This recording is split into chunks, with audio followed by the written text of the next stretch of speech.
Because last week we weren't on because it was children with knees, and we had... but I obviously have not read a paper, so this just sounds all so absurd. Oh, there's more. Is there more? Yeah, Trump's proposed to the Queen. Oh, God. And she's accepted, and the wedding is next year. They're going to have it in Trump Tower. It's going to be fantastic. Oh, I look forward to it. Yeah, I'm best man. Are you? He hasn't actually appointed him. I mean, but via Twitter. I mean, that's real, isn't it? The president isn't actually allowed to appoint our ambassador yet. No. Thankfully not on Twitter. If he does it on Facebook, it's legally binding. So it was a late-night tweet from Trump. Do you remember roughly what it said? It said that many people think that Nigel Farage would make an excellent ambassador between the UK and the US, or something That's along in the those sense of one. I responded to Donald Trump and I said, name them. This is exactly what he said. Many people would like to see Nigel Farage represent Great Britain as their ambassador to the United States. He would do a great job. Donald Trump doesn't even follow Nigel Farage on Twitter, which is a massive digital slap in the face. Yeah. Really? Yeah, he doesn't even follow him, so he doesn't think he's that great a job. He doesn't think he's got top pants online. Do you know what? Can anyone remember... You remember Christopher Mayer, who was Tony Blair's ambassador to the US? Yeah. Do you remember what his instruction was? Yeah. Get as drunk as possible and then avoid everybody. He was pretty nearly that. Was it? He was told to get as far up George Bush's arse as you can. Exactly. It was exactly... We want you to go... Is he allowed to use crampons? Is he? We want you to get up the arse of the White House and stay there. So that's the brief. Actually, maybe Nigel Farage is qualified. Well, Blair did it himself. He didn't actually need an ambassador. Now, who'd like to see a picture of Farage, quite possibly the happiest moment in his life? I think that's the door into Trump Tower. It is fantastic. Have you seen the pictures of inside? It's sort of late Gaddafi, the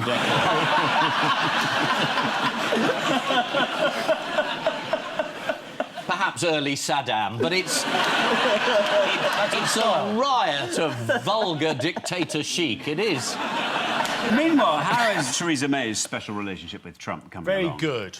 Very good. He said to her, if you're ever over, do drop in. Let me know. Made that up. That was it. If you're coming over, let me know. That's what you say to the couple you don't like on holiday, isn't it? I've never watched an election a U.S. election unfold overnight from London, from watching the BBC overnight. And that's the way, if you want to watch America go down the dumper, watch it through the befuddled nocturnal fog of a man named Andrew Neil. Watch him. A man, he's just barely on top of everything. And he just sits there, and he had other people beside him. He looks like he's squeezed in like this. And then when they're not there, he still looks like he's squeezed in. Like his body's trying to eject itself. And he comes out, and he's trying to explain the Electoral College, and nobody quite gets it, because it's impossible to explain, and somebody's got to get it 270. And now you're watching his scoreboard at a bowling alley, and then finally they give up, and they just bring out this guy who just dances on a map. He dances on a map, and he's trying to show all the states with his feet. He's going like, oh, there's Wisconsin, and there's Ohio, and oh, there's a red state turning blue. Oh, I mean, Christ. Trump is becoming president, and the guy's playing Twister. And then finally, there's just at the top of Andrew Neil's head, spray-on thatch thing. And comes back up at 6:30 and says, Trump's president, and great. Trump's president, I'm watching an acorn talk to me. The longest TV review I've ever heard. Now, David Cameron and President Obama exchanged gifts. This is what Obama gave Cameron. A custom-made Shinola men's watch engraved with the presidential seal. A bison leather duffel bag monogram with the Prime Minister's initials. 3 cans of US Open tennis balls.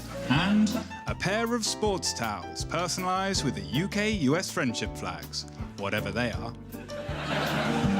Sports towels? It's an unsubtle message, isn't it? Yeah. It's get exercising, fatty. Yeah. This is what David Cameron gave him. A volume of the complete works of Shakespeare. Oh, that's it.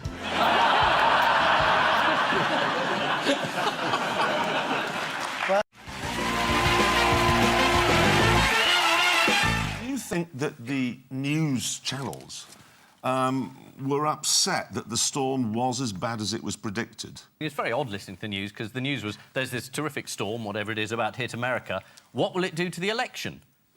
And you thought, well, what will it do to the people?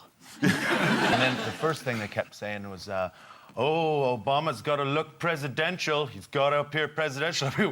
But what does that mean? Like, I mean, if you go, there's a storm coming, we're all going to die! That'd be unpresidential. Just not do that. That and holding people's head under the water. Don't do that. It's funny, yes. President Obama, all right, why has he been arriving everywhere with pizza? Has under he? his arm? Yeah, he has. Hello, everybody. Hello, hello. I brought some food. Stay where you are. Stay where you are. Don't move forward. Why does he think they need pizza? He's practising for loses 2 his weeks' job. time. It does give, does it not, the news channels the opportunity to run their annual competition to see which reporter can stand in the stupidest place in bad weather.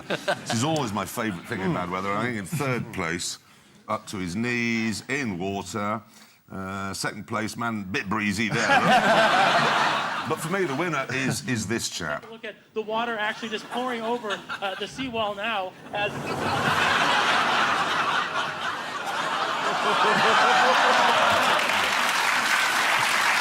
Always love that. Obviously, any American story like this has to come to Britain. The Daily Mail Online, OK, yesterday said, strong winds and heavy seas begin to build on this side of the Atlantic. And here comes the photo they ran.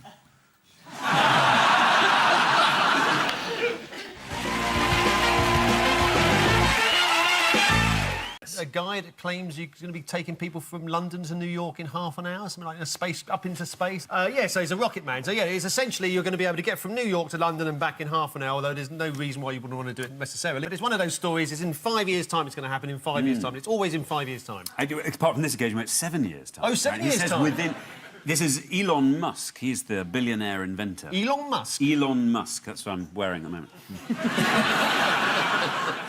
And it's his new space rocket travel service, operational, he reckons, within 7 years. Yes. Do you know what the rocket is called? Big effing rocket. BFR, which stands literally for the big fucking rocket. How big's the milk bottle it's going into? Is it actually what he called it? Yes. Yeah, it's the BFR. So it's not the big friendly rocket. You mustn't go on Instagram. You're not ready, Ian. What are Elon Musk's plans for this rocket?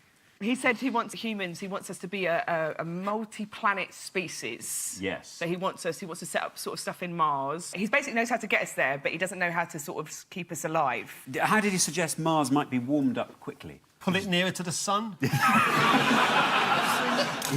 Explode a thermonuclear device at each pole. He's a Bond villain. He's even got the name. This is ridiculous. We're falling for it. It'll be too late when we're colonising the moon. His evil plan will have come to fruition. But even before the Mars thing, it's getting around the globe. Yes. He thinks we could pop to Australia for the day. Which is good, because the only thing that stopped me going till now is the thought of not being back in time for Neighbours. I don't think it bodes well for our planet for us to have a plan B.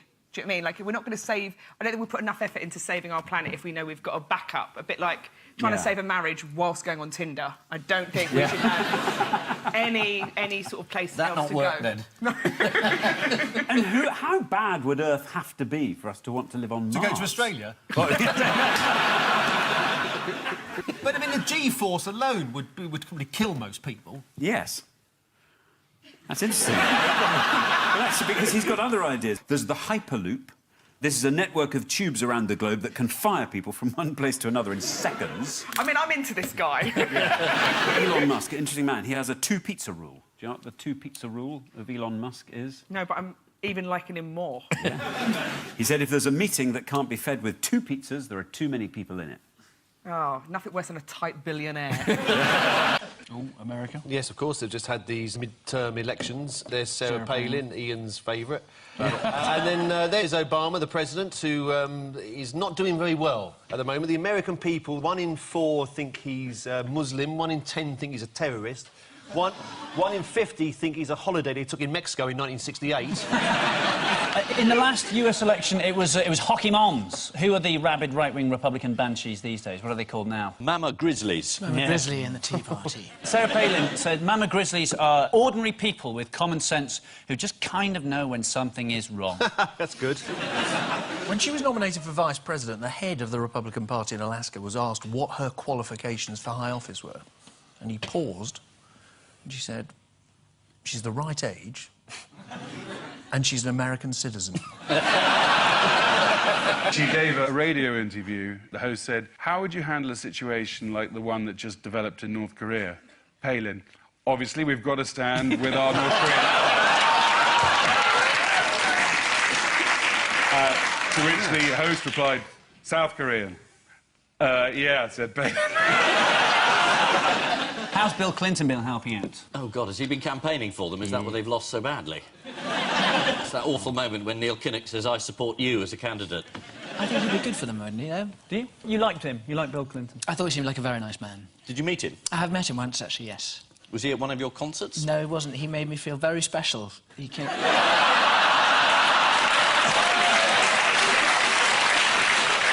Did you keep the dry cleaning receipt? On the eve of the election, Bill Clinton made his own contribution to the campaign. According to The Times, Mr. Clinton went through 9 different states, including arousal, ecstasy, exhaustion and guilt. And he's a racist. He's a friend of Piers Morgan's. There's... No, come on, no. Piers Morgan said he was. No, Andy, no, Piers has got no friends, you know that. Well, let's look at how his ban would work in practice. It's quite simple, actually. Trump explained what border guards would say when faced with travellers trying to enter the country. They would say, are you Muslim? And if the answer is yes, they wouldn't be allowed into the country. So it's a very workable way of doing it. So I think in answer to your question, who would be allowed into the country under his system, it's anyone. He's getting the backwash now, even from places like Dubai, where he had lots of investments. They don't want his name attached to it. They're pulling out. They're not actually... Trump trinkets sold big in the Middle East. Trump toothpaste, Trump toothbrushes. Really? Yeah. Trump toothbrushes? But I'm making Trump toothbrushes. All right, because you wouldn't want anything to do with him in your mouth. And how did Britain first get involved in Trump's recent remarks? He said that London was... no-go areas. London was a no-go area. For certain police officers. Yes, he said... There's certain places in London police are scared for their lives. Sports Direct. Going there. Yes, he bolstered... Are you one of their regular customers? Yeah. That's where I get my trainers. But they still do the ones with the buckles. They do. Trump's latest contribution to the health of Americans. He mused aloud whether it would be a good idea for people to inject disinfectant into themselves or to perhaps even drink it to clean out their lungs. I think he should be the first to volunteer. He later claimed that he was being sarcastic. There was a marvellous bit when he said, no, I was being sarcastic. I was talking to the reporters, and in fact, I was looking straight at you, he said to a reporter. I was looking straight at you when I said this, and the reporter said, I wasn't there. I was just going to say, we ran a piece in Private Eye 3 weeks ago, which was meant to be a joke, saying that because bleach is very effective against the virus, perhaps you should put your head over a bowl of it and inhale it. And I just had no idea he was a subscriber. Well, that just is a gratuitous advert for Private Eye. Why isn't Ian allowed to come on and gratuitously publicise Private Eye? Well, as Paul says, he's got some very interesting ideas on how we might treat coronavirus that the experts might not have thought of. Supposing we hit the body with a tremendous, whether it's ultraviolet or just very powerful light. And I think you said that hasn't been checked, but you're going to test it. And then I said, supposing you brought the light inside the body, which you can do either through the skin or in some other way. Right, and then I see the disinfectant where it knocks it out in a minute, 1 minute. And is there a way we can do something like that by injection inside or... Oh, she just looks like every woman who's sat at the bus stop minding their own business and the weird crazy guy just doesn't leave them alone. Like, her logic is just stare at the ground for long enough and maybe he'll go away. I can think of a good way of getting light into his body. I'd shove an angle-poised lamp right up the Oval Office.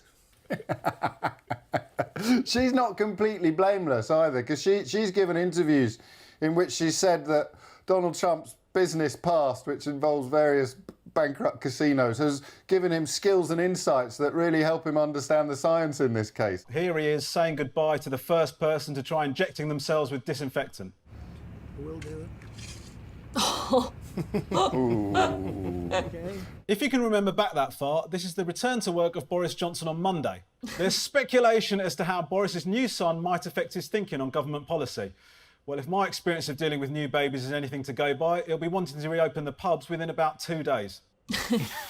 Speaker of the House, Sir Lindsay Hoyle, welcomed the news and said for Carrie and Boris, 2020 is certainly a year they will never forget. Although hopefully with enough therapy, the rest of us might. Paul and Nick, here's another for you. Oh, yes, OK, this is a clip from George Méliès's Voyage to the Moon. That's a nuclear explosion. There was some story this week about, was it during the Cold War, the Americans were debating about whether they should blow up the moon with nuclear weapons. I didn't quite see what they thought the point with that would be. It's because Hans Blix had told them that the clangers had weapons of mass destruction. Obviously, the little boy was the bomb they dropped on Hiroshima, Yeah. so they were looking at something a lot bigger. It was called a fat man. Would you like to see a picture of a fat man? Yeah. See? This is the actual bomb. You thought we were going to show you something like this. No. It's Eric Pickles. He's a member of the cabinet. Have you ever heard of him? Yes, I certainly have, but I didn't realise he was that large.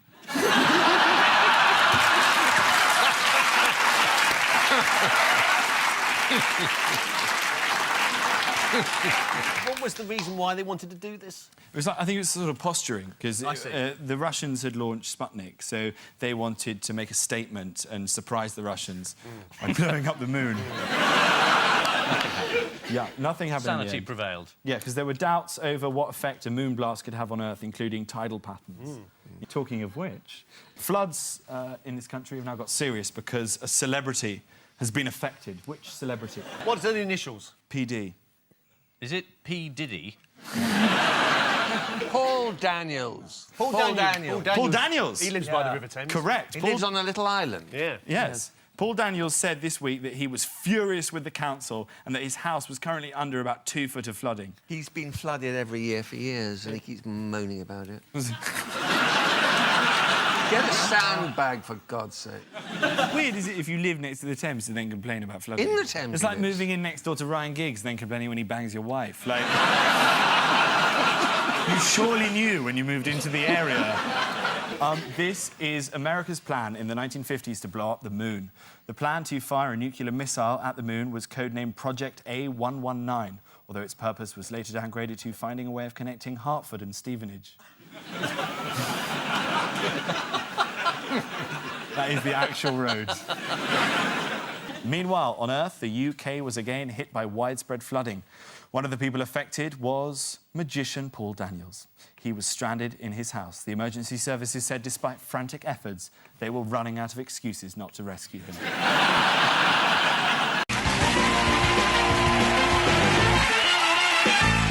What's going to happen at Buckingham Palace at precisely 12:30 a.m? Oh, they're turning the lights off. They absolutely are. And all the foreign crews are furious because their audiences will have just woken up. So when all the American broadcasters want to stand outside Buckingham Palace and say, "Here I am live," it's going to be completely dark. Selfish of us. Why couldn't we time the wedding to be in the middle of the night here? Then the Americans could watch. And I hope there are ad breaks so that NBC can shove in an advert for, what is it, nachos they have?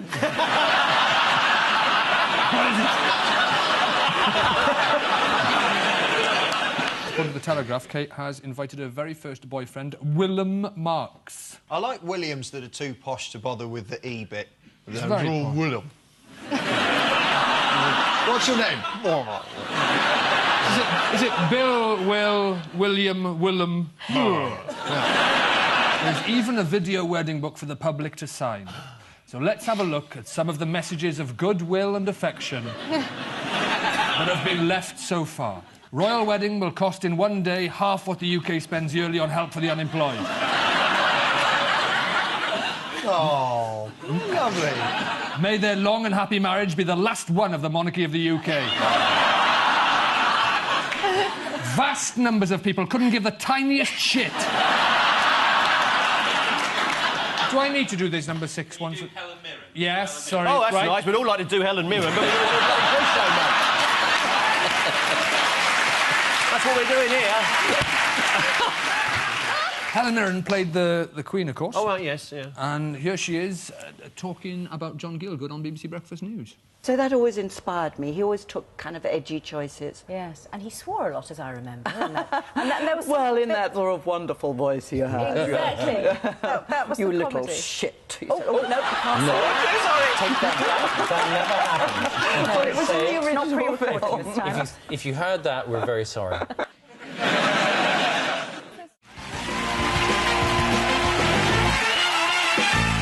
What landmark moment in Trump's presidency did the trip signify? He was about to be impeached.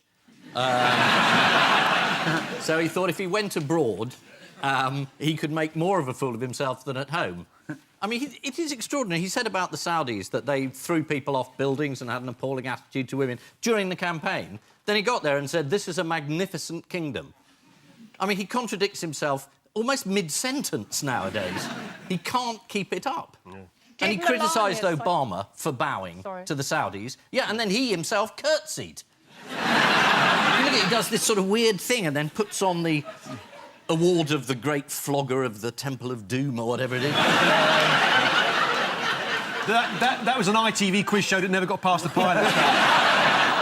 It is quite extraordinary. And having failed to point out that, you know, if you're going to Saudi Arabia to make a speech about where this appalling version of Islam comes from that preaches terrorism and extremism, where is it? Oh, it's here.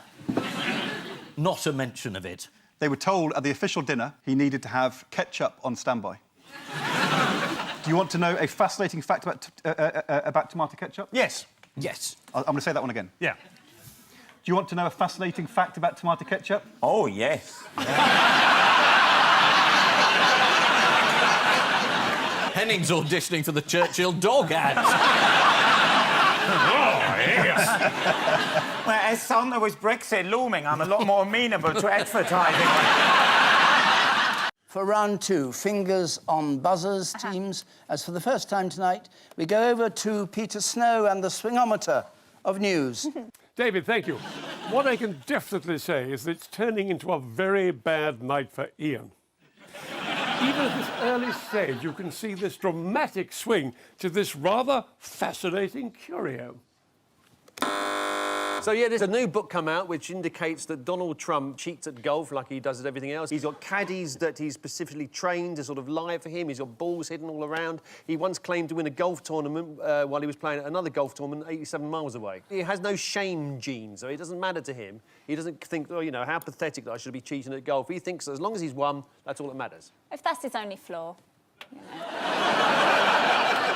Do you know who the sports journalist was? Yes, somebody Riley. Rick Riley. Rick Riley. Do you know what the book was called? Everything you need to know about Trump you can learn from how he plays golf, something like that. Commander-in-Chief. Commander-in-Chief, that's it, yes. How golf explains Trump, That's yes. right. And do you know what Riley said about Trump in particular? Well, he's notorious for lying about his scores and... Cheats like a mafia accountant. Yes. He does walk around like a mafia don, doesn't he, with the overcoat and stuff, you know. What did Trump say to a golfer who was foolish enough to beat him at golf? He said, it's all right. I've got a supermodel girlfriend and my own Boeing 7. One of his golf courses in Florida has a plaque on the wall saying he was the 1999 championship winner. Why is that a problem? Well, because he didn't play that championship. Is this the one where he was playing 87 miles away? That's because the golf course wasn't open in 1999. Oh, it wasn't open. Who's been caught lying this week in a possible attempt to get closer to Trump? The Attorney General? Is it somebody from this side of the Atlantic? Give you a hint, it's a Chinese woman. Oh, yes, the lady that went into that, whatever that resort is called that he owns, she went in there with all sorts of software and tried to log onto the internet or something and steal all sort of sensitive data. That's correct. Yeah. According to the BBC, she told staff she was there to use the swimming pool, but the Secret Service agent called Samuel Ivanovich noticed that she was carrying 4 mobile phones, a laptop, an external hard drive, and a thumb drive with a computer virus on it, but no swimsuit. Other than the truth, what else has Trump been struggling to say this week? Oh, he can't say the word origins. Let's just have a look. No collusion, no obstruction. I hope they now go and take a look at the oranges of the investigation, the beginnings of that investigation. You look at the origin of the investigation. Comes out as oranges. Talking about his suntan. Yes, indeed, yes. And maybe the colour of the suit he'll be wearing in a couple of years' time.